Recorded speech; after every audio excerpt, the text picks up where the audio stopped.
மன்னராட்சி முறை சொல்றோம். அப்புறம் பார்த்தீங்கன்னா வாரிசு அரசியல். மன்னராட்சி முறைக்கும் வாரிசு அரசியலுக்கும் என்ன வித்தியாசம்? மன்னராட்சி முறையில் எப்படி கொண்டு வந்தாங்க?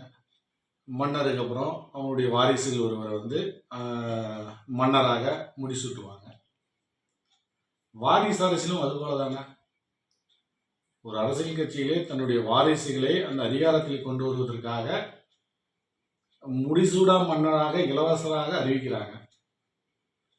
அப்போ மன்னர் ஆட்சி முறைக்கும் வாரிசு அரசியலுக்கும் என்ன வித்தியாசம்? எதுவுமே கிடையாது, ரெண்டும் ஒன்று தான். பெரும்பாலும் அனைத்து அரசியல் கட்சியில் இருக்கிறவங்களாட்டும் தமிழகத்தில் முதல் கொண்டு பெரும்பான்மை மாநிலங்கள் இந்த மாதிரி மன்னராட்சி முறைமையில் தான் நடைபெறுது. கேட்டால் மக்களால் தேர்ந்தெடுக்கப்படுறாங்க, மக்கள் தான் தேர்ந்தெடுக்கப்படுது.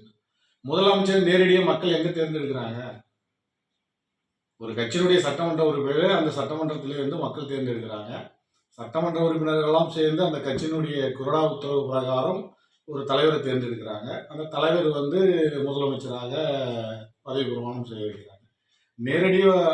நேரடியாக மக்களே வாக்களித்து முதல்வரை பிரதமரை தேர்ந்தெடுக்கும் முறை வேண்டும் சொல்லி நாங்கள் தொடர்ந்து குரல் கொடுத்துட்டு வரோம், போராட்டம் நடத்திட்டு வரோம், தேர்தல் ஆணையத்தை வலியுறுத்திட்டு வரோம்.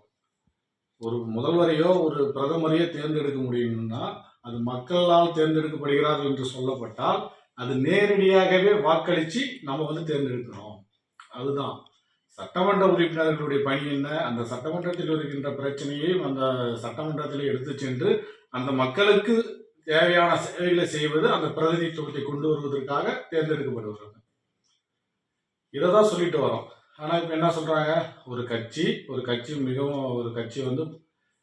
தமிழகம் முழுவதும் பலமாக இருக்கட்டும், இல்லை ஒரு மாநில அளவில் பலமாக இருக்கட்டும், பலமாக இருக்கிறவருடைய இயக்கத்தினுடைய தலைமை பொறுப்பில் இருக்கிறவங்க தன்னுடைய வாரிசை கொண்டு வருவதற்காக தேர்தல் களத்திலே வெற்றி அடைந்த பிறகு தன் கட்சி சார்ந்தவர்களை எல்லாம் ஒரு வகையான நெருடலுக்கும் பயத்துக்கும் உருவாக்கி மீண்டும் அவங்களே ஆட்சி அதிகாரத்துக்கு வராங்க. அதாவது வாரிசு அரசியல் அப்படின்றதையும் நம்ம முறியடிக்கணும். நம்ம மன்னராட்சி முறியடிச்சிட்டோம், இந்த ஜனநாயக நாடுன்னு பேசுறதை காட்டிலும் வாரிசு அரசியலும் இருக்கக்கூடாது அப்படின்றது தான். நேரடியாக அதிகாரத்துக்கும் பதவி பவருக்கு வந்துடுறாங்க, அது நம்ம இருக்கக்கூடாதுன்னு சொல்கிறோம்.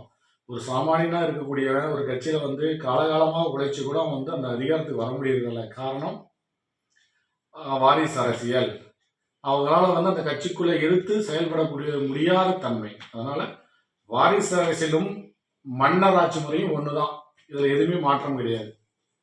அதனால வாரிசு அரசியல் வேற, மன்னராட்சி வேறலாம் ஒன்றும் கிடையாது. அதுதான்